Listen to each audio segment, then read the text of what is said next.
Assalamualaikum warahmatullahi wabarakatuh. Alhamdulillahi rabbil alamin.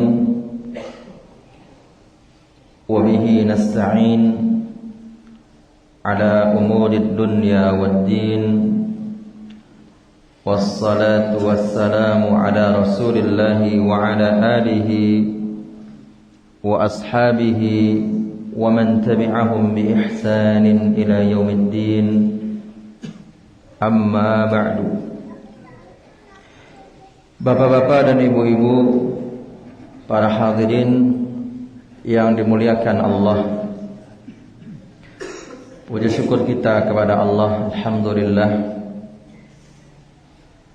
pada malam hari ini,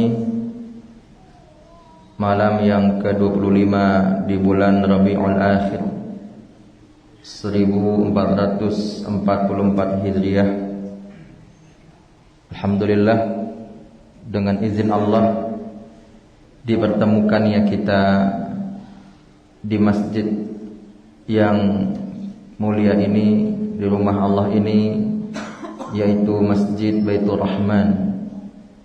Semoga orang-orang yang ada di masjid ini memiliki sifat sebagaimana sifatnya Allah, yaitu sifat rahmah, sifat penyayang,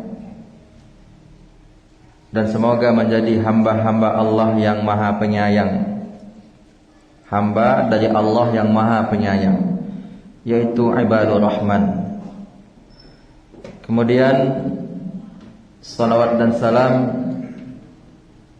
kepada Nabi dan Rasul kita, Nabi Muhammad sallallahu alaihi wasallam. Allahumma salli ala Muhammad wa ala ali Muhammad. Para hadirin yang dimuliakan Allah, terkhusus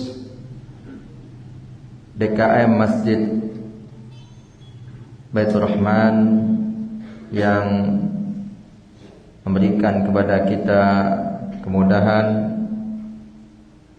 bapak-bapak kita di kepengurusan DKM, sehingga alhamdulillah acara ini dimudahkan oleh Allah.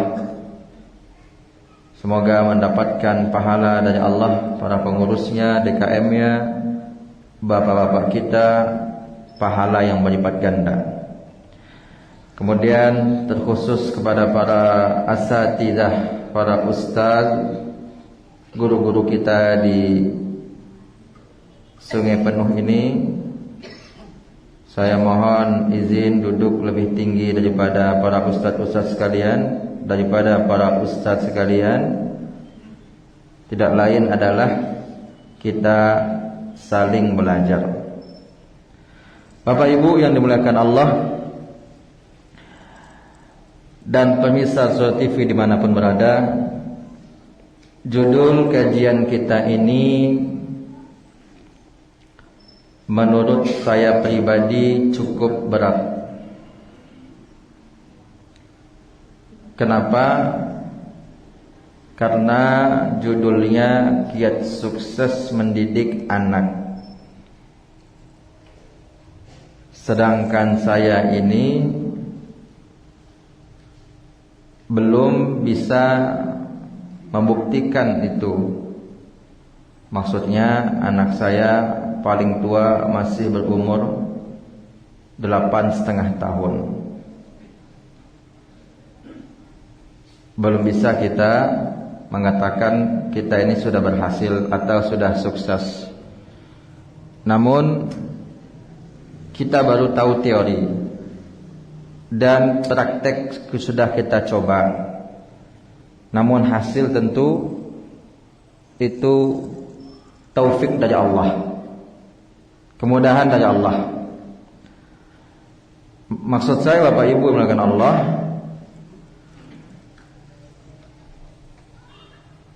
bahwa saya menyampaikan kiat sukses mendidik anak ini bukan berarti mengajarkan Bapak Ibu semua, tapi sama-sama kita ingin mendengar ilmu-ilmu yang disampaikan ulama kita, dari Al-Quran, dari hadis, perkataan ulama. Karena mungkin secara praktek banyak bapak-bapak di sini, ibu-ibu di sini yang tentu lebih senior daripada kami dalam mendidik anak-anaknya. Dan sudah terbukti, sudah ada buktinya, hasilnya yang nyata. Adapun saya yang menyampaikan belum bisa memberikan bukti yang nyata. Walaupun alhamdulillah Allah berikan beberapa kelebihan kepada anak-anak kami di rumah, tapi kita belum tahu keistiqomahan itu. Karena istiqomah itu hati manusia di tangan Allah. Dan kita sebagai orang tua pun, hati kita ini di antara jari jemari Allah. Bisa Allah putar balikkan hati kita sekehendak Allah Subhanahu wa ta'ala. Bapak dan Ibu yang dimuliakan Allah, dan para pemirsa yang berbahagia dimanapun berada, anak itu adalah anugerah terindah, sekaligus amanah dari Allah. Amanah yang sangat berat. Apa kata Allah di dalam Al-Quran, di akhir surat Al-Ahzab, di akhir-akhirnya, Inna aradna al-amanata 'ala as-samawati wal-ardi wal-jibal fa'abayna an yahmilnaha wa ashfaqna minha wa hamalaha al-insan innahu kana zaluman jahula. Sesungguhnya kata Allah, kami telah menawarkan amanah kepada langit, kepada bumi, kepada gunung. Namun mereka semua menolaknya, tidak sanggup. Kemudian ada makhluk yang bernama Al-Insan, manusia, menyatakan kesanggupannya. Sesungguhnya manusia itu kata Allah sangatlah zalim dan sangatlah bodoh. Ini kata Allah di dua ayat terakhir pada surat Al-Ahzab. Dan di antara amanah itu, Bapak dan Ibu, para hadirin serta pemirsa, adalah anak. Diberikan kita anak itu amanah. Dan anak adalah investasi akhirat yang sebenar-benarnya. Makanya Rasulullah SAW bersabda, "Idza matal insanu inqata'a anhu 'amaluhu illa min salasah, illa min sadaqatin jariyatin aw ilmin yuntafa'u bih aw waladin salihin yad'u lah." Di antara amalan yang tak terputus Bapak Ibu adalah doa anak saleh. Maka dari itu bisa kita dikatakan kita sukses dalam mendidik anak apabila anak kita menjadi anak saleh, bukan menjadi dokter, LC, MA, dokter misalnya, bukan itu. Bukan kuliah di Madinah, di Makkah, di Mesir, di Yaman, belum bisa kita katakan saleh. Bahkan hafal Quran 30 juz, hafal ribuan hadis, belum tentu kita sukses kalau anak kita tidak saleh. Maka dari itu kita perlu mengetahui kiat-kiatnya. Gimana tips-tipsnya, cara-caranya supaya anak kita itu menjadi anak yang saleh. Cara pertama, langsung saja, karena waktu kita singkat. Sedangkan yang ingin disampaikan banyak, belum tentu semua keinginan bisa disampaikan. Tentu cara pertama Bapak dan Ibu yang dimuliakan Allah, kalau ingin punya anak yang soleh, sukses mendidik anak kita, cara pertama cari ibu yang solehah. Itu enggak bisa ditawar-tawar. Bukan ibu yang cantik, yang solehah. Karena cantik belum tentu solehah. Itu cara pertama. Bukan cara kedua, bukan cara ketiga. Maksudnya apa Bapak Ibu? Bapak-bapak khususnya. Kalau bapak mulai mendidik anak setelah lahir, itu bisa dikatakan terlambat. Terlambat. Jadi mendidik anak itu dimulai sebelum kita menikah. Ya kan?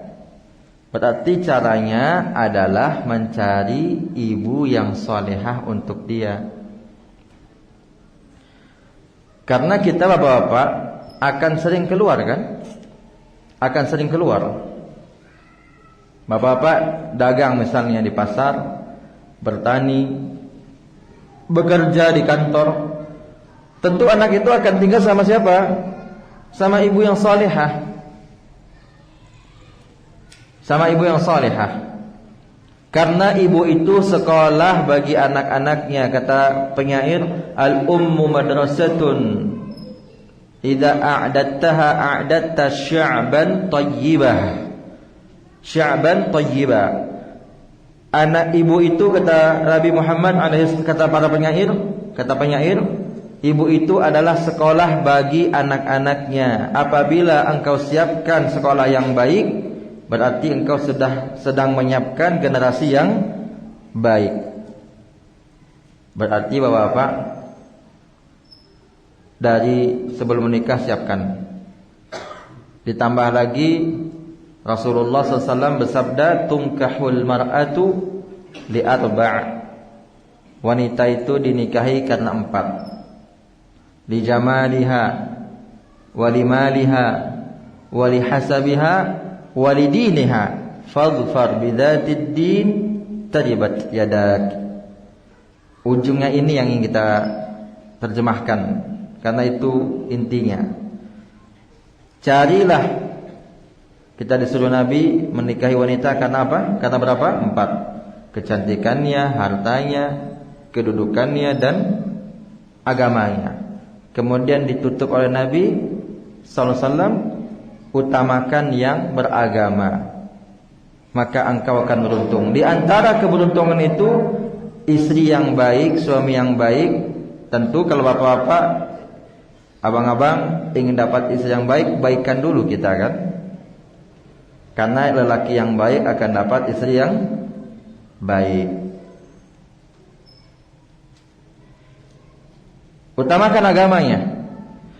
Ditambah lagi Umar bin Khattab radhiyallahu anhu juga berkata bahwa di antara hak yang harus didapat oleh anak dari bapaknya ada 3. Kewajiban kita, Pak, bapak-bapak ini khususnya, kepada anak kita 3. Yang 3 itu bisa dikatakan sudah kena semuanya, masuk semuanya, include semuanya.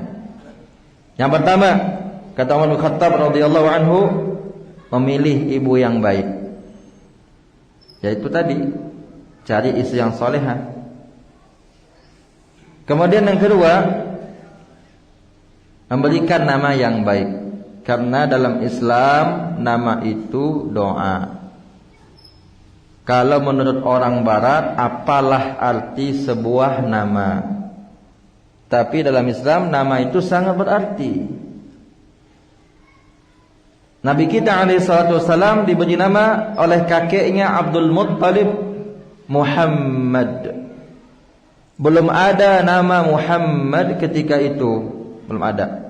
Sebelum itu juga belum ada.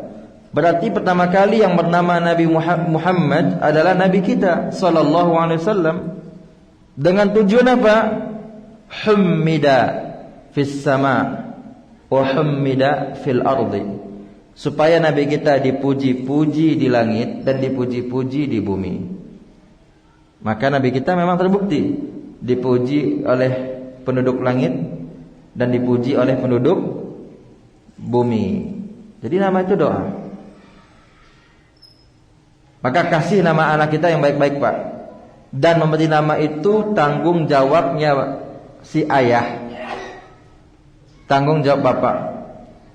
Tidak boleh neneknya ikut campur, kakeknya ikut campur. Itu hak vetonya bapak, hak veto kita sebagai ayahnya. Maka carilah nama yang baik. Misalnya Abdullah, Abdurrahman. Kata Nabi SAW, inna ahabba asma'ikum ilallahi ta'ala Abdullahi wa Abdurrahman. Sesungguhnya nama yang paling Allah cintai adalah Abdullah dan Abdurrahman. Atau Muhammad, atau Ahmad kalau dia laki-laki. Cari nama yang baik-baik. Sebagian orang-orang zaman dulu, zaman 90-an misalnya, atau 80-an, atau 70-an, mana artis yang lagi naik daun, itu dia kasih nama anaknya. Ya kan? Baik itu aktor maupun aktris yang perempuan. Padahal mereka itu, mohon maaf, ketika itu mereka melakukan kefasikan. Orang-orang yang bermain film itu. Kenapa kita kasih nama anak dengan nama mereka? Harusnya dengan nama Nabi dan para sahabat. Apalagi nama orang kafir, haram hukumnya. Haram hukumnya orang Islam memberi nama anak dengan nama kafir. Contohnya Yohanes. Itu nama orang kafir. Ini mohon maaf kalau ada nama Yohanes ya. Johnny misalnya. Itu nama orang kafir. Bukan berarti Bang Johnny-nya kafir, bukan ya. Tapi nama Johnny itu nama orang kafir. Bapaknya gak boleh ngasih nama itu harusnya. Atau misalnya Veronica, atau Diana. Nah, ini Diana banyak namanya. Itu nama orang kafir. Coba kasih nama anak kita Bapak, misalnya Aisyah, Zainab, Fatimah, Laila, Safiyah, Hafsah, Ummu Habibah, Juwairiyah, Ramlah, dan lain-lain. Banyak nama itu. Gak perlu kita buka-buka Google cari nama. Kalau kita kenal dengan nama Nabi dan para sahabat, sahabiat, gak perlu kita buka-buka Google cari nama baik untuk anak-anak. Apalagi Google itu banyak salahnya untuk nama. Contohnya banyak nama orang Daffa, ya kan? Betul atau tidak Bapak? Mungkin ada di antara Bapak, ibu-ibu anaknya Daffa. Tahu Bapak apa arti Daffa? Kalau kita tanya apa arti Daffa, Pak? Saya lihat di Google katanya artinya pembela. Kalau Bapak ingin menyebut Daffa pembela, harusnya jelaskan ainnya, panjangkan fa-nya, Daffa. Bisa gak Bapak bilang itu? Daffa. Berat ngomongnya kan, ada ainnya. Karena kalau Bapak bilang Daffa, ibu-ibu bilang anaknya Daffa, Daffa, sama dengan artinya helm. Berarti kita kasih nama kita helm, helm, helm. Mungkin nanti dia nggak mau pakai helm. Pakailah helm nak, pergi sekolah. Kan nama saya sudah helm mah. Nah ini hati-hati. Ngasih nama anak, cari nama anak jangan di Google. Tanya sama orang yang paham bahasa Arab. Tanya sama ustadz kita. Jangan cari di Google. Ya. Kemudian pastikan kita bisa menyebutnya dengan fasih. Contoh, ada orang ngasih nama anaknya Hawa. Nama istri Adam alaihissalam, nama ibu kita, ibu pertama kita, Hawa. Kemudian dipanggil Hawa, Hawa. Kalau dalam bahasa Arab hawa itu artinya nafsu. Berarti kita memanggil anak itu memang harus seperti apa tulisannya, seperti itu bacaannya. Memang harus fasih bahasa kita. Jadi kalau mau ngasih nama anak, nama istri Adam bagus, tapi pastikan kita bisa memanggilnya dengan demikian. Panggil ya ha pedas, wawunya pakai tasydid, di ujung wawunya ada alif dan ada hamzah. Bisa gak? Kan berat itu. Orang Indonesia mainnya berat. Dia panggil Hawa, Hawa, Hawa. Gimana? Bisa gak? Karena kebanyakan kita inginnya yang ringan-ringan, dipanggil awa, awa, awa, atau hawa, ya kan? Nah ini hati-hati. Kemudian yang pertama tadi mencari ibu yang baik, yang kedua memberi nama anak yang baik, yang ketiga kata Umar bin Khattab, bapak-bapak, ibu-ibu melakukan Allah, tanggung jawab bapak itu Pak. Yang ketiga mengajarkan Al-Quran, ta'limul Quran. Jadi Quran itu yang tanggung jawab yang mengajarkannya bapak, itu bukan ustadznya, tapi bapak yang mengajarkan kita, yang laki-laki. Ajarkan Quran kepada anak kita, minimal pandai baca Al-Quran, kemudian Al-Fatihahnya dari kita, hafalnya, kemudian juz 30-nya dari kita. Walaupun kita nggak hafal juz 30 misalnya. Kenapa? Jangan kasih orang dapat pahala karena anak kita. Sana belajar sama ustaz sana itu. Akhirnya anaknya belajar Al-Fatihah sama ustaz, dari An-Naba sampai An-Nas sama ustaz. Kemudian yang dapat pahala siapa? Ustaznya, bukan kita. Rugi Bapak Ibu. Padahal Al-Fatihah 17 kali minimal dibaca sehari semalam. Juz 30 pun sering dibaca kan? Juz 30 itu juz langganan. Banyak orang bacanya setiap hari juz 30. Dan kebanyakan kita mungkin di masjid ini mungkin ya, mungkin dari subuh sampai isya kita banyak baca juz 30. Begitupun sholat rawatibnya juz 30. Kalau seandainya anak kita belajar dari orang lain, kan rugi kita Pak. Makanya bapak-bapak juga harus bisa membaca Al-Quran dengan baik.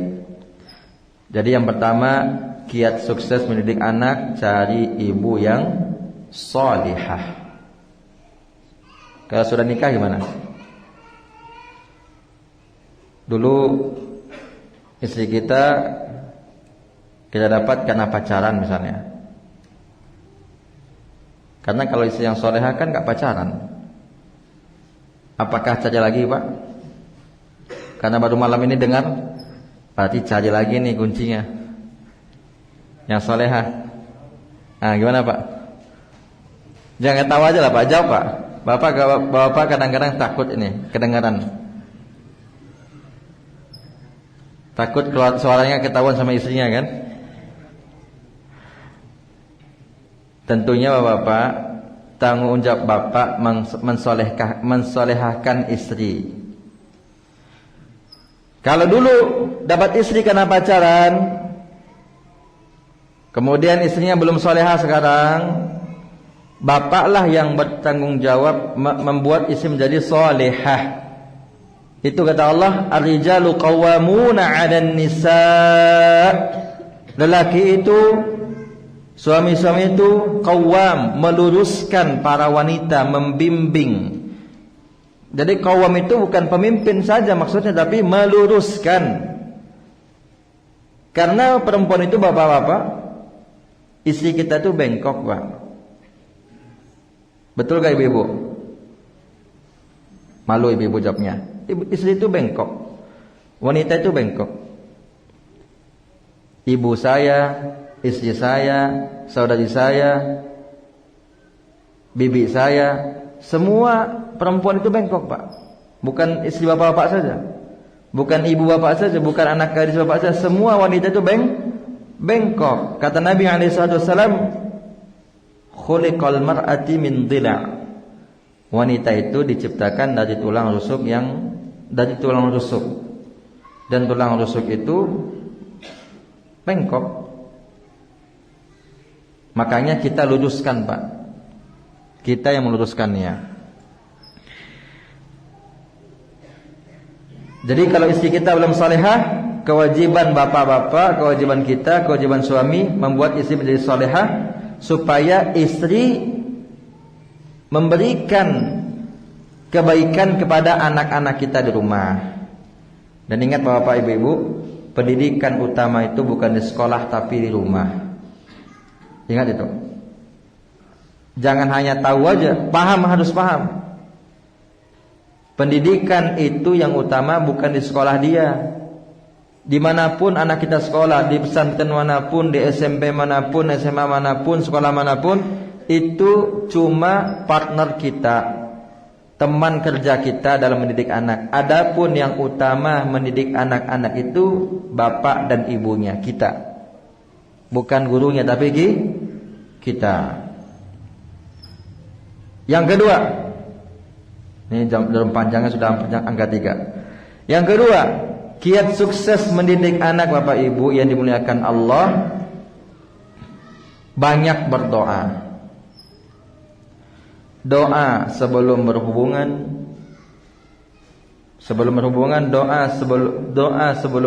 doa mendapat istri yang salehah.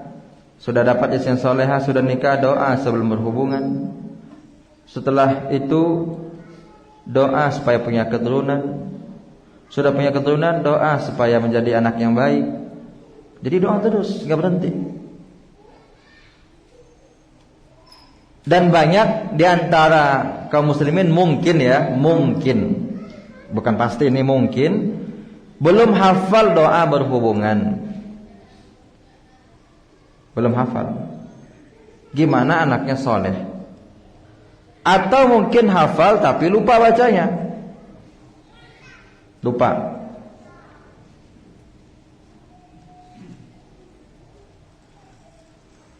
Padahal Nabi SAW bersabda, "Man ata ahlahu," siapa saja yang mendatangi istrinya, "Tsumma qala," kemudian mengucapkan, apa doanya Pak? Ada yang hafal, saya kasih buku. Apa doanya Pak? Gak usah malu-malu Pak. Ini agama. Agama, gak usah malu-malu. Silakan. Udah nikah? Udah. Kalau belum nikah belum boleh jawab. Silakan akhi. Allahumma jannibna syaitan, Allahumma jannibna syaitan. Grogi ya. Allahumma jannibna syaitan, wa jannibna syaitan ma razaqtana. Allahumma jannibna syaitan, itu sudah benar. Ulang lagi. Sudah benar itu. Jannibna syaitan, wa jannibna syaitan ma razaqtana. Ya, silakan. Syukran Ustaz. Itu doanya. Bismillah, pakai bismillah ya. Bismillah. Allahumma jannibna syaitan wa jannibis syaitan ma razaqtana. Siapa yang baca doa itu kata Nabi, lam yadurruhu syaitanun abada. Syaitan tidak akan, fa idza qudiya kata Nabi, fa idza qudiya an yurzaq bil walad. Kalau seandainya ditakdirkan dia punya anak, lam yadurruhu syaitan abada, maka syaitan tidak akan memberikan bahaya kepada dia selama-lamanya. Maka dari itu bapak-bapak, ibu-ibu jangan lupa, kalau ingin mendatangi istri bapak-bapak, maka baca doa dulu. Kemudian doa setelah punya anak kita doa. Sebelum punya anak kita doa. Seperti doanya siapa? Nabi Ibrahim alaihissalam. Padahal Nabi Ibrahim itu. Ya. Makasih Bang. Padahal Nabi Ibrahim itu bapaknya Nabi dan para Rasul. Doanya apa? Rabbi habli minas salihin. Apa jawaban Allah? Fabasyarnahu bighulamin halim. Kami kasih Ibrahim, kata Nabi Ibrahim, ya Allah, wahai Rabbku, karuniakanlah, anugerahkanlah kepadaku anak yang saleh. Kata Allah, langsung Allah jawab, langsung, enggak pakai jeda. Karena di situ ada huruf fa. Kalau orang belajar bahasa Arab, ngerti dia apa beda fa dengan waw dengan summa. Langsung ada fabasyarnahu, kami berikan dia kabar gembira bi ghulamin halim, mendapatkan anak yang santun. Kata Allah dalam surat As-Saffat. Jadi doa itu perlu. Sudah punya anak Nabi Ibrahim, doa lagi, enggak berhenti. Apa doa Nabi Ibrahim setelah punya anak? Kata Allah dalam surat Ibrahim, wa idz qala Ibrahim rabbi ij'al hadzal balada amina wajnubni wa baniya an na'budal asnam. Setelah sudah punya anak Nabi Ibrahim, doa lagi, enggak berhenti. Wahai Rabbku, jadikanlah negeri ini Makkah negeri yang aman, dan jauhilah aku serta anak-anakku dari menyembah berhala. Kira-kira mungkinkah Nabi Ibrahim yang berhala? Enggak mungkin rasanya kan? Betul enggak? Sama kayak kita melihat seorang ustaz, seorang ulama, orang soleh, mungkinkah dia itu berubah? Rasanya enggak mungkin dia menyembah berhala. Apalagi ini Nabi, anak-anaknya Nabi, cucu-cucunya Nabi, sampai kepada Rasulullah, cucu Nabi Ibrahim juga Nabi sallallahu alaihi wasallam. Salawatullahi wassalamuhu alaihim. Tapi Nabi Ibrahim masih berdoa, ya Allah, jauhkanlah aku dan keturunanku dari menyembah berhala. Pertanyaan saya bapak-bapak, ibu-ibu, siapakah tiap hari kita berdoa seperti ini? Angkat tangan. Nanti dapat, tapi jujur ya, nanti dapat hadiah menarik insyaallah. Siapa yang setiap hari enggak lupa doa ini? Wajnubni wa baniya an na'budal asnam. Siapa doa ini? Rabbi ujnubni wa baniya an na'budal asnam. Siapa yang baca doa ini? Atau hari ini siapa yang baca? Sebelum dengar ini? Atau kemarin? Enggak ada ya? Enggak masalah, itu enggak menampakkan amal soleh, bukan termasuk menampakkan amal soleh. Siapa? Kemarin, 2 hari yang lalu, 3 hari yang lalu, seminggu yang lalu? Enggak ada. Nah sekarang bapak-bapak, coba doa Nabi Ibrahim ini kita baca, supaya anak kita dijaga dari kesyirikan-kesyirikan. Sekarang itu anak-anak kita kan banyak menuju kesyirikan. Contohnya apa? Main game. Di antara game yang manis, apa namanya? Awalannya P, ujungnya G, ya kan?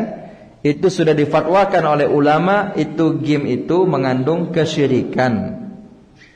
Gak usah disebut nama gamenya, nanti membuat promosi kan. Tapi game itu game kesyirikan. Nah itu anak-anak kita banyak main itu. Salah kita juga. Kenapa dikasih handphone? Allah mengatakan di dalam surat An-Nisa, wala tutus sufaha'a amwalakum. Jangan kalian berikan anak-anak kalian yang belum berakal harta kalian. Sekarang kita kasih anak kita handphone Android. Ya? Dikasih Android. Masih banyak saya lihat, walaupun jenggot bapak itu sudah panjang, pakai jubah tiap hari, istrinya pakai cadar. Ini kita buka-bukaan aja Pak ya. Dikasih anaknya handphone, gimana gak rusak anaknya? Gimana anak kita gak rusak? Udah azan bang, Ustaz? Udah berapa menit lagi? Bunyi ya nanti. Bunyi ya, baik. Salat dulu ya. Anak-anak kita dikasih handphone, makanya rusak.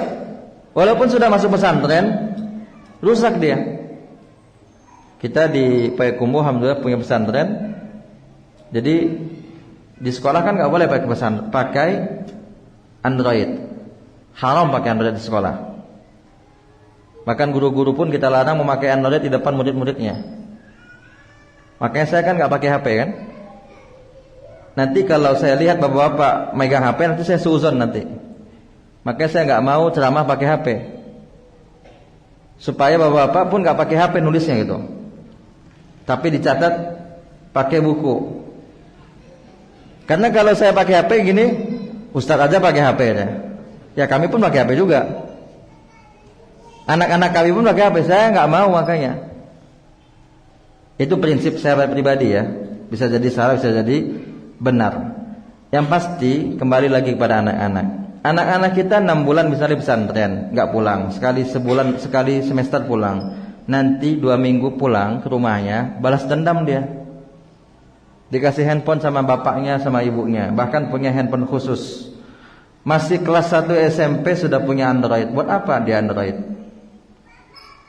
Akhirnya punya Facebook, punya Instagram, bikin video. Bahkan ada yang punya YouTube, cari uang di YouTube. Masih sekolah kok, buat apa dia cari uang di YouTube? Nah inilah rusaknya generasi kita gara-gara apa? Handphone. Gara-gara handphone. Bahkan ada anak SD, kelas 1 SD sudah main handphone. Bahkan anak TK sudah main handphone. Bahkan 4,5 tahun sudah main handphone. La haula wala quwata illa billah. Gak boleh. Sedangkan bawa motor saja, usia berapa bolehnya bapak? Ada bapak-bapak polisi sini pak? Gak ada ya? Berapa usia anak-anak kita bawa motor pak? Berapa? 17 kan? 17. Pakai SIM atau enggak pakai SIM, Pak? Pakai SIM, surat izin mengemudi. Harus pakai SIM. Tanda kita ini orang Islam yang benar, harus taat dengan pemerintah. Tanda kita taat sama pemerintah pakai helm enggak boleh lupa. Jadi Bapak yang pergi kajian sekarang pakai helm pak. SIM-nya lihat, pakai SIM-nya ada atau enggak? Kita pergi kajian sedangkan enggak pakai SIM. Selagi peraturan itu tidak salah, ikuti peraturan itu. Nah anak-anak kita, kenapa belum usia 17 tahun sudah kita kasih handphone? Mana lebih berbahaya bapak-bapak? Menggunakan Android atau menggunakan motor pak? Bapak lah pak, mana lebih berbahaya pak? Bawa motor, atau pakai Android pak? Menurut bapak, berbeda dengan saya boleh? Motor pak? Android ya? Kenapa pak? Benar jawaban bapak? Sebentar, 3 menit saja. Kenapa Android lebih berbahaya pak? Baik saya jawab, saya bantu pak ya. Karena motor dulu. Kemana sih anak-anak kita kuatnya paling jauh? Dari Sungai Penuh ini kuat gak dia ke Payakumbuh bawa motor? Kuat gak? Atau ke Jakarta kuat gak dia? Gak kuat ya? Nah sekarang dengan handphone Android, kuat gak dia ke Amerika? Kuat kan? Gampang kok, searching namanya, browsing. Amerika dia lihat, Jepang dia lihat, Spanyol dia lihat, Cina dia lihat, Korea dia lihat. Nah ini Korea, anak-anak perempuan Korea dia lihat. Bencong dia sukai. Itu orang-orang Korea itu kan yang artis-artisnya itu kan banyak kayak bencong kan? Ini mohon maaf, bukan kasar ini. Memang kayak bencong, pakai lipstik, jalannya kayak perempuan, gaya penampilan kayak perempuan. Itu yang disukai anak gadis kita. Padahal anak gadis kita sudah belajar agama, bahkan sudah pakai cadar, sudah punya hafalan Quran, kok bencong yang disukainya? Kenapa bukan laki-laki jantan seperti Umar bin Khattab, seperti Utsman bin Affan, seperti Abu Bakar bin As-Siddiq, seperti Ali bin Abi Thalib? Ini sebabnya kita kasih Android sama anak kita. Kita kasih. Enggak kita kunci HP-nya, harusnya HP dikunci. Dan maka dari bapak, supaya anak kita enggak candu dengan HP, bapak-bapak dan ibu-ibu dekat anak jangan main HP. Kita lanjut insyaallah setelah salat Isya. Wassallallahu ala nabiyyina Muhammad wa ala alihi washabbihi wasallam. Wassalamualaikum warahmatullahi wabarakatuh. Alhamdulillah kita memuji Allah. Allahumma salli ala Muhammad wa ala ali Muhammad. Kita berselawat kepada Rasulullah sallallahu alaihi wasallam. Amma ba'du. Bapak-bapak dan ibu-ibu, kita lanjutkan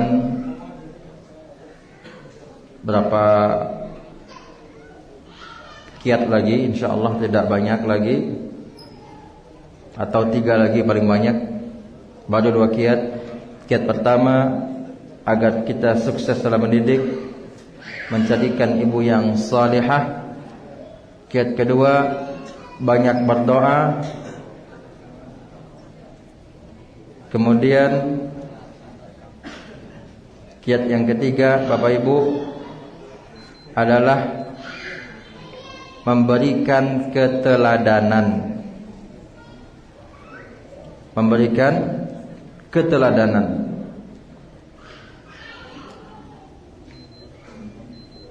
Karena banyak kita ini sekarang, Bapak Ibu yang dimuliakan Allah, anak-anak kita, mereka sedang ditimpa oleh krisis keteladanan.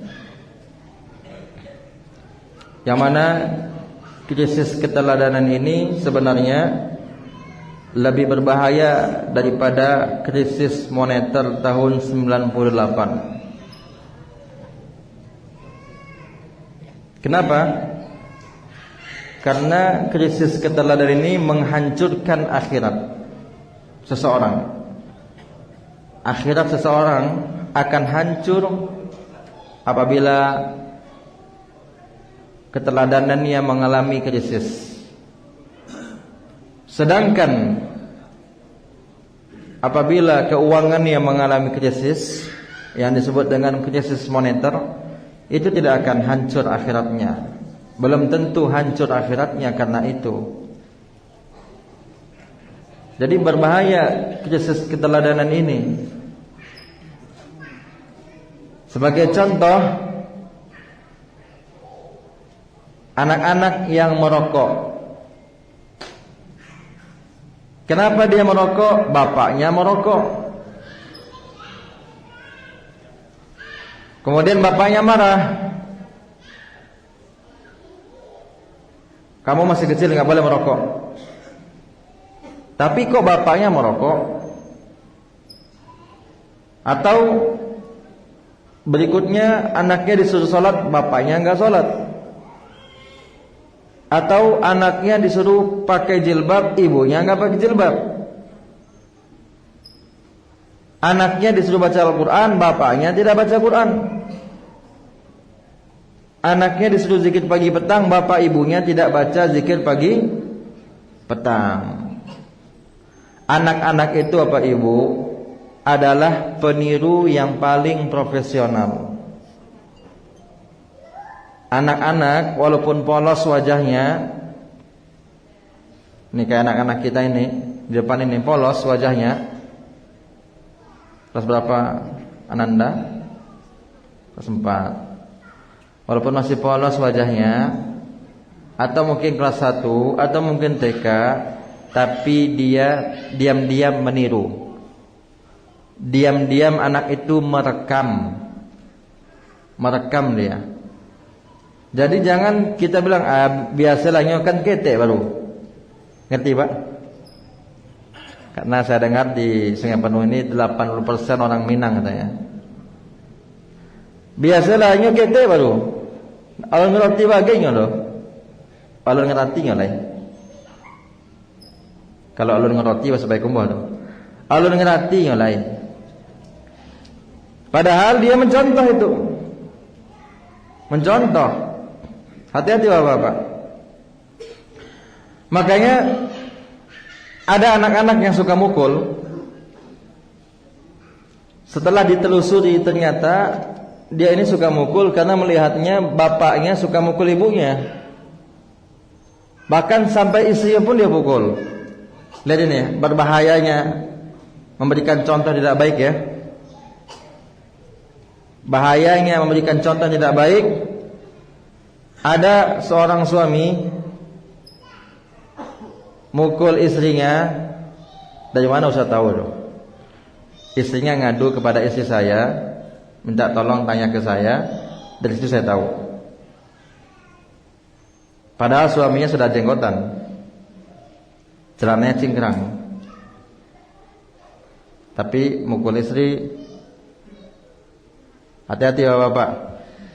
Istri bapak-bapak nanti kalau curhat hati-hati. Dan itu wajar. Wajar curhatnya kan dia ingin tanya hukum ya, ingin tanya sikap. Dan curhatnya kan kepada ibu-ibu, bukan kepada orang yang dipercaya. Kecuali habis dipukul dia curhat di Facebook, di WA. Makanya bapak-bapak jangan mukul. Hati-hati. Bisa-bisa belang kita ini pak, dosa kita sama istri, itu istri yang buka kepada orang lain, kita nggak tahu. Kita tidak tahu. Ternyata saya ditelusuri, suami ini sering mukul karena bapaknya juga sering mukul ibunya. Sejak kecil dia lihat, jadinya suka mukul terus. Berkata kotor, karena bapaknya atau ibunya mungkin suka kata kotor, ditiru itu sama anaknya. Maka hati-hati, berikanlah teladan yang baik. Man dalla ala khairin falahu mislu ajri fa'ilihi. Ini hadisnya sangat umum. Siapa saja yang menunjukkan kebaikan, maka dia dapat pahala dari orang yang mengerjakannya tanpa mengurangi pahala orang yang mengerjakan itu. Jadi berikan teladan baik. Bahkan anak-anak kita umur 2 tahun kurang sudah bisa niru kan? Lihat uminya nyapu, dia nyapu. Yang udah bisa jalan ya. Umur 2 tahun misalnya sudah bisa jalan, dia ambil sapu. Lihat uminya pakai sepatu, dia pakai sepatu uminya. Lihat abinya mau pergi kerja pakai helm, dia pakai helm abinya. Anak-anak itu niru dia. Itu contohnya niru. Tapi abinya main HP, dikit-dikit HP dekat anak, nanti anaknya abi yang gak ada dia gini-gini nanti. Walaupun dia gak ngerti. Ya kan? Boleh jadi terbuka WA, terkirim foto ke dalam grup misalnya, atau hal yang tidak baik misalnya. Tapi kalau dia lihat abinya baca Quran, dia baca Quran itu anak. Abi uminya rajin baca Quran, dekat si anak. Nanti anak juga akan rajin baca Quran. Jadi kepada anak ini sebenarnya Bapak Ibu yang dimuliakan Allah, sebenarnya tidak usah kita banyak bicara, banyakkanlah berikan contoh. Itu sebenarnya. Itu kunci utamanya. Walaupun Bapak Ibu bicara bukti nggak ada, anak nggak bisa. Karena kata para ulama dahulu, apa yang engkau kerjakan itu yang dianggap baik oleh anakmu, dan apa yang engkau tidak kerjakan itu yang dianggap buruk. Kita kerjakan, kita lakukan, berarti itu baik menurut dia. Kalau kita nggak lakukan berarti itu nggak baik, makanya nggak dia tiru. Anak-anak itu kan kosong pak, ya kan? Anak-anak itu kan dia kosong kepalanya kan? Kosong, nggak ada isi. Makanya kalau misalnya ada anak tiba-tiba kata kotor, harus kita selidiki dari siapa dapat. Karena kita di rumah nggak pernah kata kotor misalnya, sama istri nggak pernah kata kotor, istri nggak pernah kata kotor, sama dia nggak pernah kata kotor. Tiba-tiba dia kok ngomong kotor, nonton TV nggak, main HP nggak, mesti ada yang mencontohkan sama dia, atau dia dengar, pasti ada itu. Ternyata boleh jadi sepupunya atau temannya, atau dia pergi ke rumah temannya nggak sengaja lihat televisi, akhirnya masuklah. Makanya memang jaga anak zaman sekarang itu sangat berat. Tidak semudah kita dijaga di zaman dulu Bapak sama ibu kita dan bapak kita. Semoga Allah balasi kebaikan orang tua kita semua dengan kebaikan yang melipat ganda. Sekarang kita ini berat cobaan kita, karena anak kita hidup di zaman teknologi. Apalagi kayak kemarin PSBB, anak belajarnya pakai handphone. Sudah banyak anak-anak kita yang rusak. Maka kembali kepada yang tadi, jangan kasih handphone pada anak-anak. Jangan dikasih. Biarkan dia nangis hari ini Pak Ibu, biarkan anak kita nangis hari ini ketika tidak kita kasih handphone. daripada nanti kita dibuat nangis ketika dia besar. Bapak ibu pilih mana? Nangis hari ini nggak kita kasih handphone, atau kita dibuat nangisnya nanti ketika besar? Karena kita kasih di handphone, kita manja dengan handphone pada hari. Jangan dikasih, biar dia nangis, biar aja nangis. Makanya supaya dia nggak nangis minta handphone, kita jangan main handphone dekat dia. Usahakan. Kalau memang harus main handphone dekat anak, dengar kajian. Dengar kajian. Supaya dia tahu abinya main handphone dengar kajian, uminya main handphone dengan dengar murattal misalnya, atau kajian yang baik-baik saja. Jadi yang ketiga tadi apa? Kiatnya berikan teladan yang baik. Kemudian yang keempat, kiat agar anak kita menjadi soleh, kiat agar didikan itu sukses, ajarkan anak itu merasa selalu diawasi Allah, muraqabah. Ini penting ini. Walaupun kita nggak ada, dia akan jujur. Walaupun dia nggak melihat, dia akan jujur. Maka dari itu bapak-bapak dan ibu-ibu yang dimuliakan Allah, jangan kita ketika nanya sama anak kita seperti kita menekan. Kita ajak seperti diskusi. Jujurlah. Kalau jujur nanti dapat pahala. Tapi kalau bohong dapat dosa nanti. Sering-sering dengarkan di telinga anak kita firman Allah yang Allah firmankan melalui lisan hambanya yang saleh, yaitu Luqman. Ya bunayya in taku misqala habbatin min khardalin fatakun fi sakhratin aw fis samawati aw fil ardi ya'ti bihallah innallaha latifun khabir. Apa kata Allah melalui lisan hamba yang saleh? Wahai anakku tersayang, di dalam surat Luqman ayat 16. Apabila amal perbuatan itu ukurannya seperti ukuran sesuatu benda yang paling kecil, apakah itu biji sawi atau atom atau apapun yang paling kecil, terletak di atas batu atau di dalam langit atau di dalam bumi, maka pasti akan Allah berikan balasannya. Allah mengetahuinya, Allah Maha teliti. Jadi ajarkan ayat ini sama anak kita. Surat apa tadi? Luqman 16. Supaya anak kita ini muraqabah, jujur. Kalau kita beli, kita minta tolong belikan sesuatu ke warung, ada kembaliannya dia kasih sama kita, enggak dia masukin ke sakunya. Enggak kayak sebagian kita dulu. Sebagian kita dulu kalau beli minyak goreng seperempat, ada kembaliannya masukin saku, pura-pura lupa. Ajarkan anak kita jangan seperti itu, supaya ketika ada kembalian tanpa kita minta dia kasih. Dan ajarkan anak kita jujur. Maka dari itu bapak ibu jangan mengajarkan anaknya bohong. Misalnya bapaknya pergi main bola, kajian malas, main bola rajin. Kan ada orang seperti itu kan? Kajian gak datang dia. Senin ada kajian gak datang, Selasa gak datang, setiap malam gak ada kelihatan wajahnya. Tapi di lapangan futsal terdepan dia, aktif dia. Kapan kita tanding katanya? Gimana anaknya masoleh?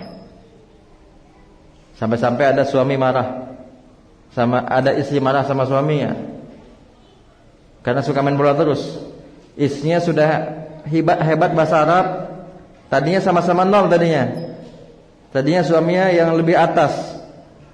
Tiba-tiba entah kenapa suaminya malas, istrinya rajin belajar tahsin, sudah jadi guru akhirnya. Istrinya rajin belajar bahasa Arab, sudah jadi guru akhirnya. Suaminya nggak ada penambahan, stagnan tetap. nggak bertambah bahasa Arabnya, nggak bertambah tahsinnya, kajian pun nggak hadir. Ini bukan di Sungai Penuh ya, di sebuah tempat. Sungai Penuh saya kan nggak tahu, saya nggak pernah dapat cerita. Di sebuah tempat, di salah satu bumi Allah. Jadi nggak pernah datang kajian dia, kena marah sama istrinya. Futsal rajin, kajian maleh. Dan contohnya elok kepada anak.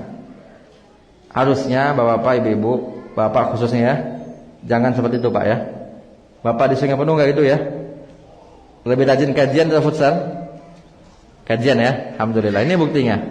Saya yakin di futsal nggak sebanyak ini yang jumlah yang hadir kan? Lebih banyak yang sekarang hadir atau futsal? Pasti lebih baik sekarang. Berarti memang alhamdulillah bapak di Sungai Penuh lebih rajin kajian daripada futsal. Jadi dia mau main futsal, dia bilang, "Nak, jangan kecen sama Umi ya. Abi main futsal." Ini kan ngajarkan bohong. Ini ngajarkan apa? Bohong. Uminya pun gitu. Bilang sama anaknya, jangan bilang sama Abi, Umi ada uang. Umi nyimpan uang, jangan bilang sama Abi. Akhirnya anaknya dari situ belajar bagaimana cara berbohong. Sehingga dia tidak lagi punya sifat apa? Muraqabah, merasa diawasi Allah. Ajarkan anak kita Bapak Ibu supaya dia selalu merasa diawasi Allah, meskipun kita di belakang dia, maksudnya dia di belakang kita nggak tahu, dia tetap takut kepada siapa? Allah Subhanahu wa ta'ala. Itu yang berapa tadi? Keempat ya. Keempat tadi kan? 4 tadi. Sekarang yang kelima. Yang kelima. Kiat sukses mendidik anak Bapak Ibu yang dimuliakan Allah. Jalin komunikasi yang baik dengan pasangan, istri maksudnya, Bapak. Ibu sama bapak jangan sampai cara mendidiknya berbeda. Ya. Misalnya istrinya misalnya istrinya orang Medan, suaminya orang Solo. Ya kan? Mungkin berbeda kan caranya. Orang Medan ini kan agak keras volume suaranya, sedangkan orang Solo lembut volume suaranya, lembut-lembut. Nah ini harus disatukan. Jadi anak-anak itu dididik cara bapak dan ibu sekaligus, bukan cara bapaknya ini, cara ibunya gini. Jadi beda, bingung nanti anak mau ikut bapak atau ikut ibu. Jadi anaknya bingung. Maka dari itu Pak Ibu, yang perlu Bapak Ibu ingat dalam mendidik anak, sebelum mendidik anak kita harus komunikasi. Bapak dengan istri Pak, komunikasi Pak. Ibu dengan suaminya Bu, komunikasi. Jangan kata bapaknya enggak boleh, kata ibunya boleh. Kata bapaknya sekarang, kata ibunya nanti. Jadi kan beda. Sehingga anak itu bingung. Makanya harus sepakat, harus seimbang, harus terjadi komunikasi yang baik, ada kesepakatan supaya anak-anak kita enggak bingung. Ini cara mendidik supaya kita sukses mendidik anak-anak kita. Kemudian cara apa kita pakai? Cara orang Solo kita pakai mendidik anak, atau cara orang Medan, atau cara orang Minang, atau cara orang Sunda, atau cara orang Arab, atau cara orang Eropa, cara apa? Terlalu pusing kita mikirkan kan? Maka kembalilah kepada cara Rasulullah sallallahu alaihi wasallam. Karena kalau pakai cara orang Solo, mungkin orang Medan nggak bisa, atau ada alasan. Dan setiap daerah beda-beda. Makanya mendidik anak ini karena ibadah. Mendidik anak ibadah atau tradisi Pak? Ibadah. Sehingga kita harus ikhlas dan ikut cara Nabi. Berarti dalam didik anak ikut cara Nabi sallallahu alaihi wasallam. Di antara cara Nabi yang begitu sangat banyak dan mulia, Nabi alaihi salatu wasallam beliau memanggil anaknya dengan panggilan kasih sayang. Maka kita panggil anak kita dengan panggilan kasih sayang. Kemudian Nabi mencium anak-anaknya. Jangankan anak Nabi, anak orang saja Nabi cium. Sebagian orang dia enggak mau mencium anaknya. Seperti ada yang dikisah dulu di zaman Nabi, seorang sahabat punya anak 10. Tapi enggak pernah dia cium. Dia kaget ketika melihat Nabi mencium cucunya. Dia kaget. Kata dia, wahai Rasulullah, li 'ashratu aulad lam uqabbilhum. Saya punya 10 anak wahai Nabi, enggak pernah saya cium. Apa kata Nabi SAW? Man lam yarham la yurham. Siapa yang tidak menyayangi tidak berhak untuk disayangi. Jadi bapak-bapak, kita mendidik anak itu, didiklah dengan kasih sayang. Seimbangkan antara ketegasan dan kelemah lembutan. Jangan lembek, jangan kasar, tapi tegas sekaligus lemah lembut. Sering-sering senyum sama anak, bercanda sama anak, supaya anaknya dekat. Anak laki-laki harus dekat sama bapaknya. Kenapa? Supaya dia punya wibawa. Karena wibawa itu ada pada laki-laki, kematangan berpikir ada pada laki-laki. Anak perempuan juga harus dekat sama bapaknya. Kenapa? Supaya dia tidak mencari perhatian laki-laki lain nanti ketika besar. Boleh jadi ada anak-anak perempuan, kata istilah zaman saya dulu waktu sekolah, MPO. Apa itu MPO? Mencari perhatian orang lain. Karena apa? Karena bapaknya enggak sayang sama dia, kurang perhatian. Sangka bapak-bapak perhatian itu cuma dengan uang. Ini kebanyakan bapak. Berapa jajan? 10.000 nih dikasih. Padahal anak itu enggak butuh uang, butuh sentuhan kasih sayang. Anak laki-laki juga harus dekat dengan ibu. Kenapa? Supaya dia menghargai istrinya nanti, supaya dia punya perasaan juga. Karena bapak lebih dominan logika. Supaya anak ini punya perasaan, nanti dekat dia dengan ibunya. Anak perempuan juga harus dekat juga dengan ibunya. Kenapa? Supaya dia mencontoh sifat kelemah lembutan dari siapa? Dari ibunya. Berarti kesimpulannya, baik anak laki-laki maupun anak perempuan harus dekat dengan bapak dan ibunya. Makanya jangan dibilang sayang sama Abi atau Umi. Sama Abi katanya.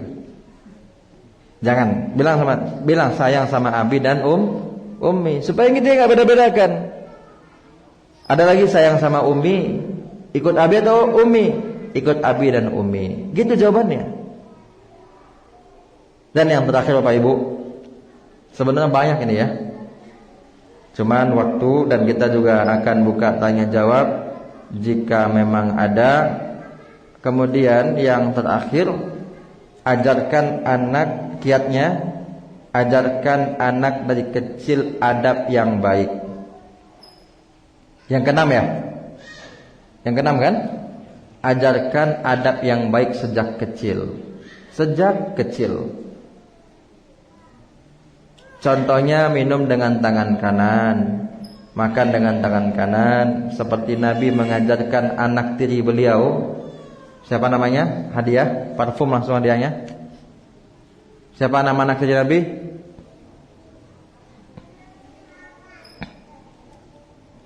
Siapa nama anak tiri Nabi?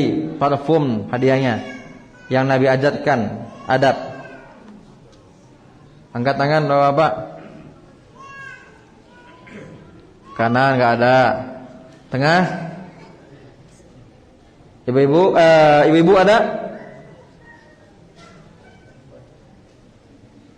Atau ibu-ibu malu jawabnya? Sebelah kiri ada Pak? Abang-abang? Udah juga sini atau udah? Udah ya? Ada anak ada bisa jawab? Ananda? Ayo jawab. Siapa namanya? Siapa anak cucu Nabi? Enggak tahu. Siapa?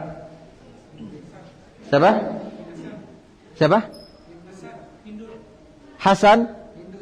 Hindun? Anas bin Malik? Kok enggak ada yang benar jawabannya? Abbas, bukan anak tiri Nabi itu. Anak tiri Nabi, anak tiri. Datang dari istri yang lain. Ya. Itu supaya jaleh saja ya. Bukan tahu kami Ustaz loh. Anak tiri Nabi, Nabi menikah sama seorang wanita. Nanti saya sebut namanya, karena kalau saya sebutlah namanya. Nabi menikah dengan seorang sahabiat namanya Ummu Salamah. Nah, anak Ummu Salamah dari Abu Salamah. Itu sudah saya kasih bocoran. Ikrimah bukan. Siapa? Sayyidah bukan. Laki-laki, anaknya laki-laki. Nah, ini Bapak-bapak, perlu Bapak-bapak belajar sirah nabawiyah. Harus ada kajian sirah nabawiyah di Sungai Panuah. Harus ada. Ya. Harus ada. Harus tahu kita siapa nama anak cucu Nabi alaihi salatu wasalam. Karena dari jawaban tadi enggak ada yang benar. Kalau ada yang benar tapi jangan lihat Google ya. Saya kasih hadiah 1 parfum 2 buku. Pilih bukunya boleh. Siapa? Itu bukan anak cucu Nabi. Anak angkat Nabi. Sebelum istilah anak angkat dihapuskan. Ini anak tiri. Siapa? Hah? Salamah bukan. Hah? Jadi mentang-mentang nama Ummu Salamah, Salamah. Bukan ya? Siapa tadi? Halah bukan. Bukan. Anak cucu Nabi yang dari Ummu Salamah. Yahya. Dah ngerah Pak ya? Ibu-ibu ada Bu? Ibrahim juga bukan. Tadi ada yang bilang Anas. Anas itu pelayan Rasulullah. Ada yang bilang Hasan cucu Nabi. Ada yang bilang Al-Abbas paman Nabi. Al-Qasim anak Nabi. Udah kalau udah nggak usah jawab, kadang kita jawabnya sembarangan. Yang penting jawab. Anak Nabi Umar namanya. Anak cucu Nabi namanya Umar.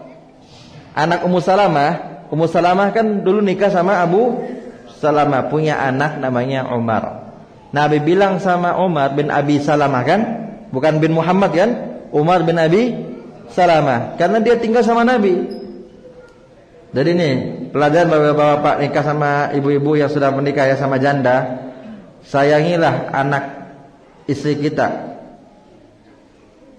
seperti istri kita menyayangi anaknya. Kalau mau nikah sama janda, jangan sama ibunya aja sayang, sama anaknya juga sayang. Seperti Nabi nikahi Ummu Salamah, Nabi pun sayang sama anak Ummu Salamah yang pertama Umar bin Abi Salamah. Nabi ajarkan adab ketika dia masih kecil. Dia mau makan, tangannya pergi-pergi, kadang ke kanan, kadang milih makanan, gak bisa diam. Karena ketika itu masih kecil, apa kata Nabi SAW? Ya ghulam, Samillah, kul biyaminik, kul mimma yadik. Ghulam di sini adalah Umar bin Abi Salamah, anak dari Nabi Muhammad sallallahu alaihi wasallam. Jadi enggak dapat hadiah Pak ya? Enggak dapat. Dan mohon kalau belum ada kajian sirah nabawiyah, tolong diadakan. Ustaz Angga ya. Ustaz Angga. Jadi Sirah Nabawiyah. Kalau bisa yang pendek-pendek aja Sirah Nabawiyahnya. Nanti kalau Ustaz Angga pengen tahu buku apa, nanti saya kirimin PDF-nya insyaallah. Yang pendek-pendek aja Sirah Nabawiyahnya, gak usah yang tebal-tebal. Karena orang kalau baru belajar lihat buku tebal tuh kaget dia, jantungan dia. Maka memang bagusnya belajar itu dari buku-buku yang tipis dulu. Buku-buku tipis dulu. Udah terbiasa baca, baru nanti buku tebal. Baik. Tadi kenapa bisa kita sampai situ ya? Adab ya. Ajarkan adab ya. Ajarkan adab kepada anak-anak kita dari kecil. Maka dari itu Bapak-bapak, jangan kalah sama anak-anak, Pak. Anak-anak makan pakai tangan kanan, minum pakai tangan kanan, Bapak kok pakai tangan kiri minumnya? Dosa itu. Minum pakai tangan kiri dosa. Kenapa? Karena diserupakan oleh Nabi dengan syaitan. Kata Nabi alaihi salatu wasallam, la yashrabanna ahadukum bi shimalihi fa inna asyaitana yashrabu wa ya'kulu bi shimalihi. Janganlah salah seorang dari kalian makan minum dengan tangan kiri, karena syaitan minum dan makan dengan tangan kirinya. Ketika amalan diserupakan dengan syaitan, dengan amal syaitan, berarti dia haram. Dan Nabi sudah larang, janganlah, berarti dia haram. Berarti dosa. Makan dengan tangan kiri, minum dengan tangan kiri. Kalau merokok dengan tangan kiri gimana Pak? Merokok tangan kiri atau tangan kanan maksudnya Pak? Hah? Tangan kanan bagus ya. Kalau tangan kiri nggak sopan. Merokok baik tangan kanan maupun tangan kiri dosa. Urusan bapak yang sedang merokok atau masih merokok nggak terima, itu urusan bapak dengan Allah. Urusan saya dengan bapak dan dengan Allah menyampaikan bahwa merokok itu haram, sama dengan dosa. Ya. Jadi jangan bapak berhenti merokok baru ketika sudah divonis sama dokter setahun lagi Pak. Setahun lagi Pak. Atau 3 bulan lagi Pak. Jangan bapak berhenti ketika itu. Sekarang berhenti merokok. Bagi bapak yang merokok, ajarkan adab. Kalau ingin tahu, ingin belajar adab bapak, ini dikit lagi ya kita tutup. Ingin adab sehari-hari, coba pelajari juga tulisan Asy-Syaikh Shalih Al-Utsaimin, namanya Al-Adabul Asyarah, 10 adab harian muslim. Itu bahasa kitanya. Coba ajarkan 10 adab itu kepada anak-anak kita. Alhamdulillah itu jadi kurikulum di pesantren kita di Bekumbu. Al-Adabul Asyarah, cuma 1 lembar kok. 1 lembar HVS, 1 lembar saja, berbahasa Arab. Coba cari, ada gak terjemahannya? Kajiannya juga ada. Dan saya juga ada kajian saya tentang itu. Al-Adabul Asyarah, 10 harian, 10 akhlak atau adab harian muslim. Di antaranya anak kita diajarkan menguap itu menutup. Kita pun kalau menguap menutup, jangan bersuara. Menutupnya pun dengan punggung tangan. Ya. Ini adab kan? Kalau ingin pakai tangan kanan, dengan punggung tangan kanan. Kalau ingin pakai tangan kiri, boleh dengan telapaknya. Kenapa tangan kanan enggak dengan telapaknya? Karena kadang kita akan salam sama orang kan, atau kita ingin ngambil makanan, dan jangan bersuara. Kemudian diajarkan juga adab mengetuk pintu. Adab mengetuk pintu pakai ujung jari, bukan pakai tulang jari, ujung kuku maksudnya, pakai ujung kuku. Nah di buku itu diajarkan adabnya. Sebagian orang ngetuk pintu pakai telapak tangan malah, atau gini-gini. Kemudian diajarkan adab bertamu. Pokoknya 10 adab hajat muslim itu bagus, karena dia setiap hari kita lalui. Nah, ajarkan anak kita beradab, karena lebih tinggi adab daripada ilmu. Ilmu yang bersifat wawasan maksudnya, lebih tinggi adab. Maka dari itu jangan sedih kalau anak kita belum hafal Quran 30 juz apabila dia adabnya sangat bagus. Tapi sedihlah kita, anak kita hafal 30 juz adabnya tidak bagus.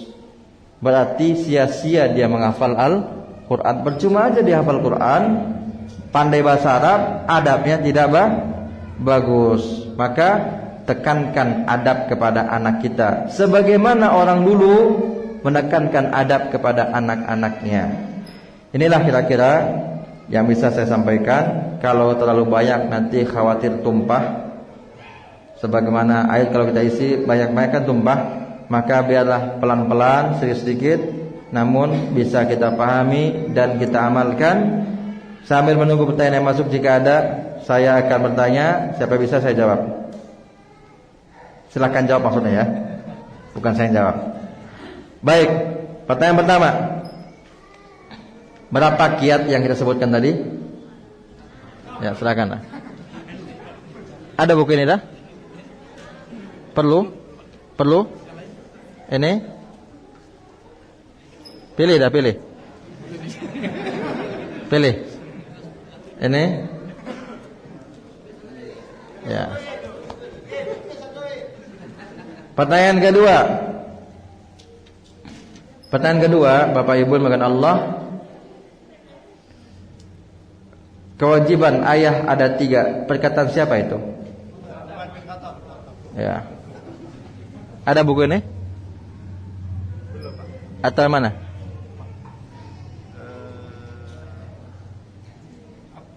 Ini baik. Ya. Pertanyaan ketiga. Ada 6 lah pertanyaan ya, jangan baik. Atau ada pertanyaan dulu Bapak Ibu? Belum ada. Saya lagi bertanya. Pertanyaan berikutnya, surat dan ayat apa tentang muraqabah? Mana tadi? Coba ulang. Iya. Ini 2. Ini 1. Supaya cepat habis. Kemudian pertanyaan keempat ya. Keempat buat anak-anak. Tambahnya uang juga. Warna biru aja ya. Warna merah nggak ada.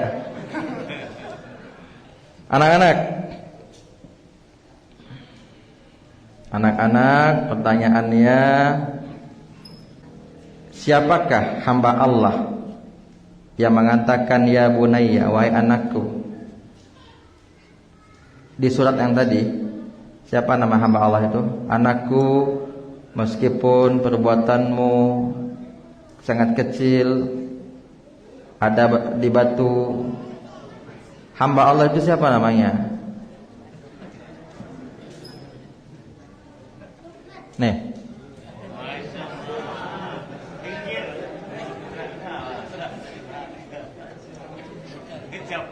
Buku ini 50, siapa namanya? Raka, salam. Kelas berapa? 5. Kelas 5. Berapa hafalannya? Belum. Insyaallah sebentar lagi 30 juz ya. Ini buat Raka, ini buat papanya, ini buat uminya. Iya. Yang 50 jangan kasih papa ya. Baik. Pertanyaan yang kelima. Siapa anak tadi Nabi?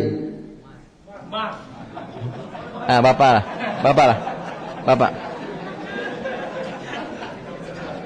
Pilih Pak. Pilih Pak.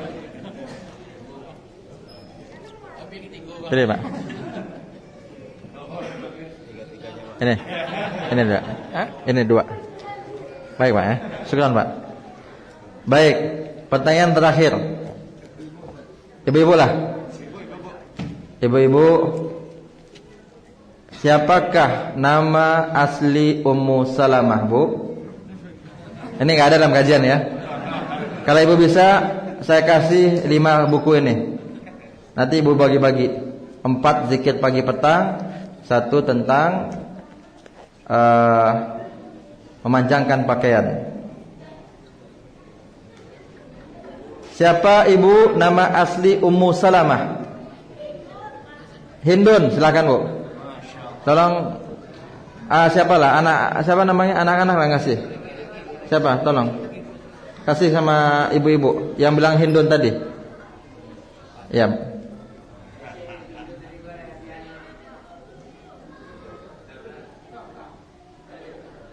Hindun bin Abi Umayyah ya. Nama istri Nabi Ummu Salamah, nama aslinya Hindun bin Abi Umayyah. Bapak ibu-ibu, bapak kita semua harus hafal nama istri Nabi, karena itu ibu kita. Masih ada ternyata parfum. Ini Hajar Aswad ini biasanya buat orang paling tua. Untuk orang-orang tua biasanya. Coba dulu. Nah, kan dia kan? Kalau anak muda dia geko nak kena moh dong. Kalau parfum yang pakai mau mungkin anak muda. Kalau ini Hajar Aswad ini buat bapak. Siapa pak paling tua pak? Apa lah pak? Yang pakai baju batik lah pak.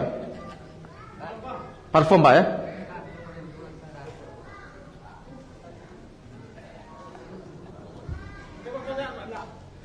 Bebas pak. Ya pak. Assalamualaikum pak. Untuk apa bilo-bilo pak ya? Bilo-bilo. Kalau besuah kita balik pak. Kalau wak takana pula. Kalau enggak nanti bilo-bilo besuah nak takana wak dituntut nanti di akhirat kan? Baik, ada pertanyaan? Ada. Jadi zaman sekarang canggih. Bertanya lewat handphone. Assalamualaikum Ustaz. Waalaikumsalam warahmatullahi wabarakatuh. Saya izin bertanya, bagaimana kita memahami Allah bersama kita kapanpun dimanapun kita berada Ustaz? Jazakallahu khairan. Ini jawabannya butuh kajian sekali lagi. Iya benar. Tapi kalau ingin simpelnya, sederhananya, yang dimaksud dengan firman Allah di dalam surah Al-Hadid, aina wa huwa ma'akum aina ma kuntum, dia bersama kalian di mana saja kalian berada, itu kata ulama tafsir maksudnya ilmu Allah, penglihatan Allah dan pendengaran Allah. Itu maksudnya. Maksudnya penglihatan Allah bersama kalian di mana saja kalian berada, bukan berarti zatnya Allah. Karena zat Allah itu enggak mungkin di mana-mana. Allah itu ada di atas langit. Anak kecil aja tahu. Anak kecil saja tahu Allah di atas langit. Kemudian kita kalau tiba-tiba, atau jangan kita lah, preman lah misalnya, jarang sholat, tapi dia muslim, puasa nggak pernah, judi masih jalan, tiba-tiba gempa misalnya, na'udzubillah, kemudian dia doa, kemana tangannya dia tengadahkan? Ke atas kan? Karena dia yakin Allah di atas. Pejudi saja tahu Allah di atas, perampok saja tahu Allah di atas, pencuri saja tahu Allah di atas. Karena fitrah itu nggak bisa didustai. Namun walaupun Allah di atas, penglihatan Allah ada di mana-mana. Allah penglihatannya meliputi segala sesuatu, pendengarannya, pengetahuannya meliputi segala sesuatu. Beda dengan kita. Kayak saya sekarang dalam masjid, tahu nggak saya apa yang terjadi di luar? Nggak tahu kan? Kita nggak tahu kan? Tahu gak? Jangankan di luar, di dalam masjid ini, di balik hijab saya nggak tahu ibu-ibu lagi ngapain. Entah lagi ngomong, entah lagi makan, saya nggak tahu. Yang pasti ibu-ibu lagi duduk, itu kemungkinan besar. Dan dengan kajian. Tapi kita nggak tahu apa yang dilakukan orang. Karena apa? Karena penglihatan kita dibatasi.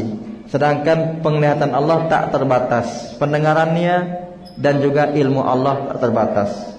Ya, jadi yang dimaksud wa huwa ma'akum ainama kuntum di dalam surah Al-Hadid, maksudnya adalah ilmu, penglihatan dan pendengaran Allah. Silakan buka tafsir Ibnu Katsir. Yang kedua, Assalamualaikum warahmatullahi wabarakatuh. Izin bertanya, bagaimana anak yatim piatu sejak kecil?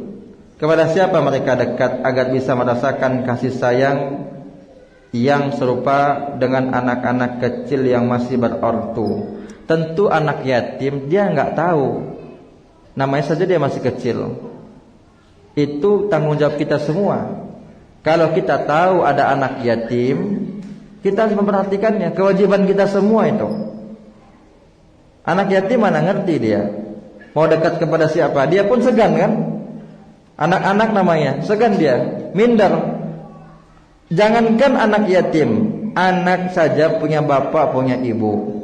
Ketika datang ke sekolah, ketika di sekolah pesantren, teman-temannya, orang tuanya datang, anak ini nggak datang, bapak ibunya, minder nggak dia? Minder kan? Apalagi bapaknya nggak ada dari kecil, ibunya nggak ada juga, yatim piatu, lebih minder dia. Maka kewajiban kita menyayangi anak yatim. Nabi menyuruh kita untuk menjadi ayah bagi anak-anak yatim. Minimal kalau bukan berarti ayah menikahi ibunya, tapi kita santuni anak yatim itu. Karena Rasulullah menjamin ana wa kafilul yatimi kahataini fil jannah. Saya dan anak yatim seperti ini kedekatannya di surga. Nah, sekarang bapak-bapak, coba bapak bayangkan kalau kita meninggal, anak kita masih kecil, gimana kira-kira? Bawakan itu ke dalam diri kita. Ya. Gimana rasanya anak kita ditinggal kita misalnya, kita sudah meninggal. Maka dengan anak yatim itu kita harus peduli, harus kita santuni. Bahkan kalau bisa kita punya sekolah khusus yatim. Non yatim nggak boleh masuk, khusus yatim. Kan belum ada sekolah itu di Jambi, sudah ada atau belum ya? Kalau di Sumbar belum ada. Di Jambi sudah ada, atau di Sungai Penuh sudah ada, khusus yatim. Berarti sejak kelas 1 SD. Karena yatim itu dia belum baligh. Yatim itu kata para ulama, man mata abuhu walam yablugh. Ayahnya meninggal sedangkan dia belum baligh. Jadi kayak Ahmad Kamil itu, tahu kan? Ahmad dan Kamil itu kan sejak SD kelas 1 sekolah di Yogyakarta. Sekolahnya namanya The Muttaqin. Dirawat, disayangi sama guru-gurunya. Alhamdulillah menjadi penghafal Quran. Sekarang umurnya sudah 15 tahun kalau nggak salah. Nah, coba kita bapak-bapak yang banyak uang misalnya nih, atau punya rumah nggak kepake, coba rumahnya khusus untuk yatim, khusus. Kalau ada orang miskin dia nggak yatim dan nggak mampu, nggak usah terima, khusus yatim. Harus ada kita merawat anak yatim. Kalau nggak punya rumah yatim, minimal kita bantu SPP sekolahnya, uang jajannya kita bantu. Nggak bisa 5 orang, minimal satu orang.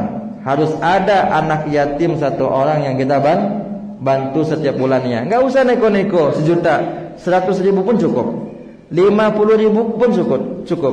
Anak-anak dikasih uang kan 50.000 senang. Mana Raka tadi? Senang nggak Raka dikasih uang 50.000? Senang atau enggak? Kalau enggak senang tambah lagi. Senang kan? Senang kan ya. Jadi anak-anak itu, jangankan anak-anak, bapak-bapak saya kasih 50.000 senang kan? Apalagi anak-anak. Nah, coba anak yatim itu kita bahagiakan. Lebaran kita belikan baju lebaran, ya kan? Kemudian kita kasih dia uang setiap bulan walaupun cuma satu orang. Wallahu alam. Kita cukupkan sampai di sini. Semoga bermanfaat. Terima kasih atas perhatiannya dan juga kepada DKM Masjid. Saya ingin tahu mana Bapak Ketua. Ada Pak Ketua, Pak? Ada? Bapak Wakil? Bapak Sekretaris ada? Enggak ada? Pengurus masjid ada? Baik, makasih Bang ya. Jazakumullah khairan Bang. Jazakumullahu khairan. Semoga Allah balas kebaikan-kebaikan Abang dan juga pengurus masjid semuanya. Kemudian kepada panitia dari berbagai yayasan, semoga Allah balas kebaikan-kebaikannya, dan tentunya kepada para hadirin semua yang mengorbankan waktunya untuk duduk di kajian ini. Kemudian terakhir, saya wasiatkan kepada kita semua supaya bertakwa kepada Allah di waktu kita sendiri maupun di waktu kita berada di depan orang. Khususnya ketika kita sendiri, kemudian kita biasakan rutin hadir kajian kitab walaupun sekali sepekan. Saya ingin kajian kitab itu seramai ini. Jadi kalau Ustaz Angga ngaji kitab, Ustaz Angga RC hafizahullah, mana beliau memberikan kajian, ya Ustaz ya. Kalau bisa kita hadir walaupun sekali seminggu. Ini bukan beliau minta tolong sampaikan, ini saya sendiri ya. Jadi tolong, adapun tablik akbar ini itu refreshing sebenarnya, refreshing aja. Kalau ingin benar-benar dapat ilmu, mengaji kitab. Mengaji kitab yang benar itu bukan cuma ustadznya megang kitab, murid pun megang kitab. Tapi kalau cuma ustadznya megang kitab, muridnya megang HP, ada nanti kalau bulu, ya kan? Kita sangko yang paham yang lah ngangguk-ngangguk kan, akhirnya ngangguk dek lama lalu. Nah, jadi jangan sampai seperti ini kita menghadiri kajian, muliakan majelis ilmu. Muliakan majelis ilmu. Yang paling mengerti masalah kita itu ustadz lokal, bukan ustadz pendatang. Saya ini kan pendatang. Saya nggak ngerti masalah di Sungai Penuh. Saya tidak mengerti masalah di Kayuwaro. Di Jambi saya ngerti. Tapi kalau Payakumbuh insya Allah saya mengerti. Masalah di Payakumbuh saya mengerti, karena saya domisili tinggal di Payakumbuh, saya mengerti insyaallah. Tapi kalau Sungai Penuh, yang paling mengerti ustadz-ustadz di Sungai Penuh. Makanya lazimi majelis ilmu mereka. Ya, jangan dibeda-bedakan. Jangan hanya duduk dengan ustadz yang masuk surau TV. Terkenal ustadznya baru kita nggak mau duduk. Kalau nggak terkenal ustadznya nggak mau duduk. Boleh jadi ustadz yang nggak terkenal lebih baik daripada ustadz yang terkenal di sisi Allah. Ya, ini bukan basa-basi, ini benar. Dia nggak terkenal, nggak masuk surau TV, nggak masuk Roja TV, nggak punya streaming dia, tapi dia lebih bagus di sisi Allah daripada yang masuk surau TV. Misalnya. Jadi jangan sebagian orang ngaji itu ustadz terkenal. Dari Jawa datang, dari Kalimantan, dari Sumbar misalnya, dari Medan, dia datang. Ini ustaz kita sendiri di kampung kita, yang paling tahu, yang paling peduli dengan kita, nggak kita hadiri. Nah ini terjadi di mana-mana, bukan hanya di Sungai Penuh. Di Sungai Penuh enggak ya maksudnya, bukan hanya di mana-mana pokoknya. Hampir di setiap tempat orang itu hanya mau duduk sama ustaz yang terkenal. Ini saja. Mudah-mudahan bermanfaat, dan mohon maaf apabila ada yang salah. Subhanaka Allahumma bihamdika asyhadu an la ilaha illa ant astaghfiruka wa atubu ilaik. Wassalamu alaikum warahmatullahi wabarakatuh.